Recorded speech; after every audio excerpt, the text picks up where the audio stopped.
नमस्कार, स्वागत है आप सबका। मैं हूं विनीत राय और आप देख रहे हैं नेक्स्ट 9 न्यूज। मैं फिर लेकर हाजिर हूं अपना खास प्रोग्राम जिसका नाम है कुलधरा। कुलधरा एक ऐसा गांव है जो पिछले 200 सालों से एक रहस्य को ढो रहा है। ये ऐसा गांव है जो पिछले 2 शताब्दियों से राजा के पाप और पीड़ितों के श्राप के नीचे दबा हुआ है। इस गांव के उजड़ने के पीछे एक खूबसूरत लड़की की दास्तान छिपी हुई है। एक ऐसी दास्तान जिसमें एक लड़की की खूबसूरती ने 84 गांवों को उजाड़ दिया। तो आइए जानते हैं उस गांव की दास्तान के बारे में विस्तार से। राजस्थान के जैसलमेर जिले का कुलधरा गांव जो पिछले 200 सालों से वीरान पड़ा हुआ है। कुलधरा गांव के बारे में कहा जाता है कि ये गांव रूहानी ताकतों के कब्जे में है और कभी हंसने खेलने वाला ये गांव आज एक खंडहर में तब्दील हो चुका है। इस गांव में घूमने और यहाँ रहने वालों के अनुसार इस गांव में रहने वाले पालीवाल ब्राह्मणों की आहट सुनाई देती है। उन्हें वहाँ हमेशा ऐसा लगता है कि कोई उनके आसपास चल रहा है और बाजार की चहल पहल की आवाजें आती रहती हैं। उस गांव में महिलाओं की बात करने और पायलों की आवाज वहाँ के माहौल को और भी भयावह बना देती है।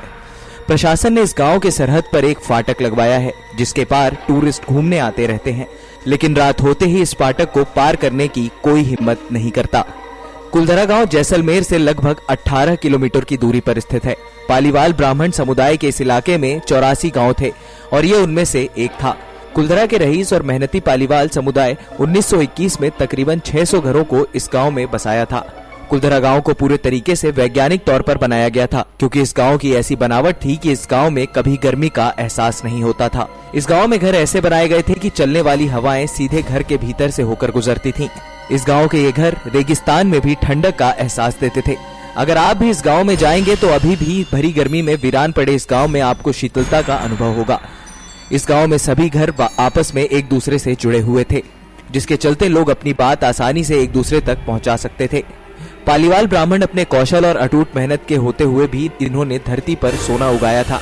हैरान कर देने वाली बात तो ये है कि इन्होंने रेगिस्तानी जमीन पर खेती की और अपनी वैज्ञानिक सोच, प्रयोगों और आधुनिकता के कारण उस समय में भी इतनी तरक्की कर पाए थे। पालीवाल समुदाय के लोग आमतौर से खेती और पशुपालन पर निर्भर रहता था और शान से जीता था। पालीवालों की इस जल प्रबंधन की तकनीक ने रेगिस्तान को इंसानों और मवेशियों की जनसंख्या के हिसाब से रेगिस्तान को सघन बनाया।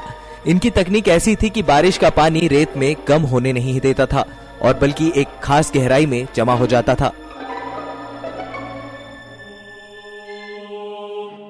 आज के समय में शायद किसी को किसी की परवाह नहीं हो, लेकिन हम जिस समय की बात बता रहे हैं वो समय सिर्फ अपने लिए नहीं बल्कि एक दूसरे के बारे में सोचने का दौर था। खुशहाल जीवन जीने वाले पालीवाल ब्राह्मणों पर वहाँ के राजा सालम सिंह की बुरी नज़र लग गई। सालम सिंह को गांव के एक ब्राह्मण की लड़की पसंद आ गई और वह उसे पाने के लिए हर संभव पूरी कोशिश करने लगा। कुलधरा गांव जो इतना विकसित था, फिर क्या वजह रही होगी कि वो गांव रातों रात वीरान हो गया। तो आइए जानते हैं इस गांव के वीरान होने के पीछे की कहानी। कुलधरा गांव की अय्याश दीवान सलाम सिंह की गंदी नजर वहां के एक ब्राह्मण की लड़की पर पड़ गई थी और वो उस लड़की के पीछे पागल हो गया था। उसे किसी भी तरह वो हासिल करना चाहता था। उसको हासिल करने के लिए वो अपनी क्रूरता का परिचय देते हुए गांव के ब्राह्मणों पर दबाव बनाना शुरू कर देता था। हद तो तब हो गई थी जब वो सत्ता में चूर दीवान लड़की के घर संदेशा भिजवाने के लिए उमड़ पड़ा और अगले पूर्णमासी तक लड़की उसे नहीं मिली तो वो गांव पर हमला करके लड़की को उठा ले गया। ये संदेश सुनकर गांव वाले मुश्किल में पड़ गए और उनको समझ में नहीं आ रहा था कि वो गांव को बचाए या लड़की को। इस मुद्दे पर बात करने के लिए सभी 84 एक मंदिर पर इकट्ठा हुए और पंचायत ने फैसला लिया कि कुछ भी हो जाए पर अपनी बेटी को उस दीवान को नहीं सौंपेंगे। बस फिर क्या था, गांव वालों ने मिलकर गांव खाली करने का फैसला किया और रातों रात 84 गांव आंखों से ओझल हो गए। पालीवाल ब्राह्मणों ने जाते जाते श्राप दिया कि आज के बाद इस गांव में कोई घर नहीं बस पाएगा। इस गांव की हालत वैसी ही है जैसी उस रात वो लोग छोड़ कर गए थे। पालीवाल ब्राह्मणों के श्राप का असर इस गांव में साफ साफ देखा जा सकता है। जैसलमेर के कुछ स्थानीयों ने अपने परिवारों के साथ इस जगह पर बसने की कोशिश की, लेकिन वो सफल नहीं हो सके। उनका ये भी कहना था कि कुछ परिवार ऐसे भी थे जो गए जरूर थे पर वापस लौट कर नहीं आए। उनका क्या हुआ, वो कहाँ गए, ये आज तक कोई नहीं जानता। कुलधरा गांव में एक मंदिर है जो आज भी श्राप से मुक्त है। इस गांव में पानी पीने के लिए एक बावली है और एक खामोश गलियारे में उतरती हुई कुछ सीढ़ियां। लोगों का मानना है कि इस गांव में जो आवाजें आती हैं वो 18वीं सदी का वो दर्द है जिस दर्द से पालीवाल ब्राह्मण गुजर चुके थे। इस गांव में रहस्यमयी परछाइयों को देखा जा सकता है जो अक्सर नजरों के सामने आ जाती हैं। ये गांव दिन की रोशनी में सब कुछ इतिहास की किसी कहानी के जैसा दिखता है, लेकिन यहाँ शाम ढलते ही इस गांव के सरहद का दरवाजा बंद कर दिया जाता है और तब दिखता है रूहानी ताकतों का एक रहस्यमयी दुनिया। लोगों का कहना है कि यहाँ जो कोई भी आता है वो किसी न किसी हादसे का शिकार हो जाता है। पालीवाल ब्राह्मण के बारे में ऐसा कहा जाता है कि ये लोग जैसलमेर से निकलकर उत्तर प्रदेश, मध्य प्रदेश और महाराष्ट्र में बस गए होंगे। उन्होंने जो गांव छोड़े उनमें से ज्यादातर गांव नए नामों के साथ फिर से बसे जा चुके हैं।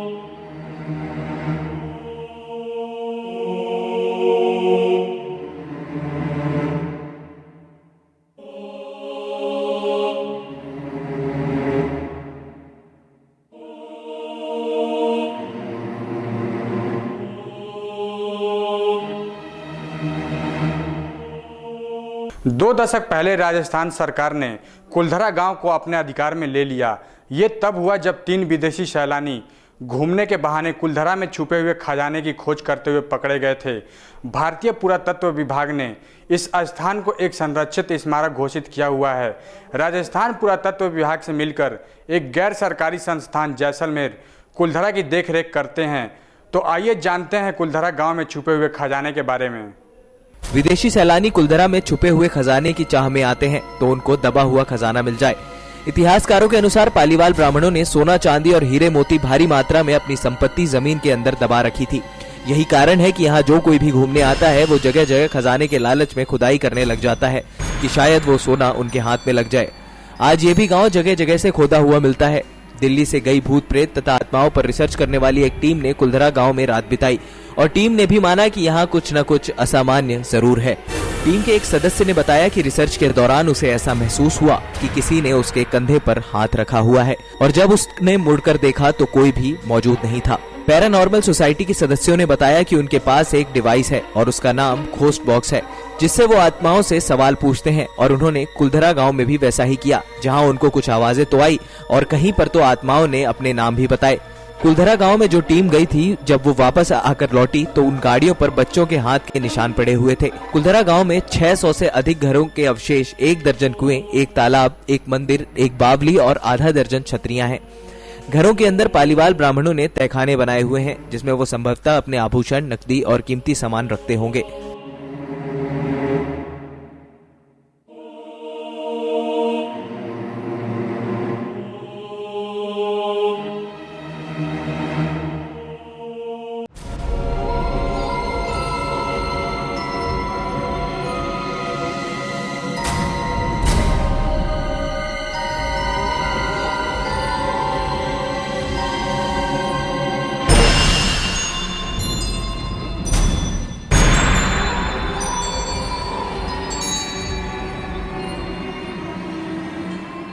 आप भी इन खजानों को खोजने के लिए जा सकते हैं, लेकिन जरा संभल कर, क्योंकि आपको अपनी जान की जिम्मेदारी खुद ही लेनी होगी।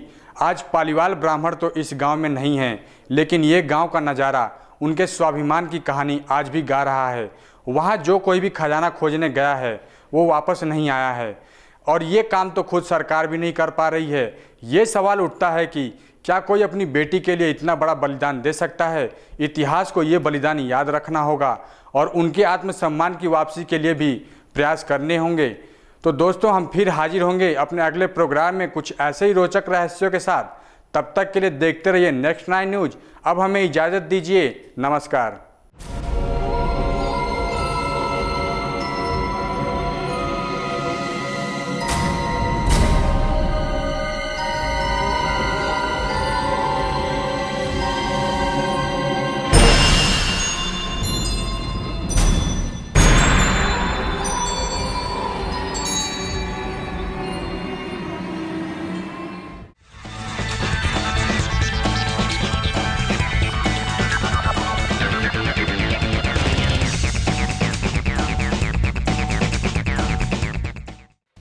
Subscribe now to receive new updates, reviews and news.